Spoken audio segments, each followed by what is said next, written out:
Umetolewa kwa maafisa wa usalama kuimarisha operesheni za msako dhidi ya pombe haramu na biashara ya dawa za kulevya zinazofanywa karibu na taasisi za elimu. Wito huo umetolewa na viongozi na washikadau katika sekta ya elimu, huku ikibainika kuwa vitendo hivyo vinaendelea kuwa tishio kubwa kwa ustawi wa wanafunzi, hasa katika eneo la Kenol, kaunti ya Murang'a.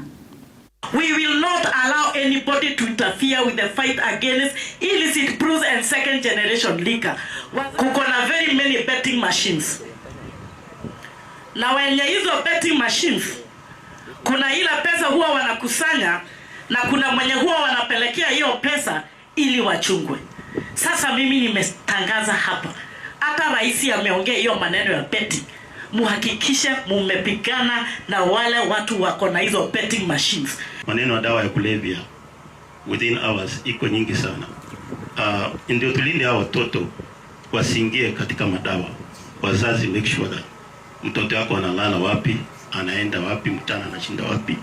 Ndio sasa watoto wasiingie katika hali ya dawa ya kulevya. Na tuungane tuhakikishe kwamba hii maneno ya dawa ya kulevya katika area yetu, sisi pamoja na wazazi pamoja na wananchi wote, wacha tukue kitu kimoja. Usituachie hii kazi sisi peke yetu. Ile watu tunashika hapa wakiuza bangi, wengine wakiuza pombe mbaya, wanatafuta biashara kwa watoto yenu. Na wakati unamficha, ujiulize, huyu ndio anatengeneza pesa na future ya mtoto wako. Wewe ni nini unawekeza kwa mtoto yako? Mtu anakuja hata akishikwa analipa fine $500,000 within a day. Na ile pesa ameyokota tu kwa watoto. Wewe hata shilingi 20,000 ya school fees inakupatia shida.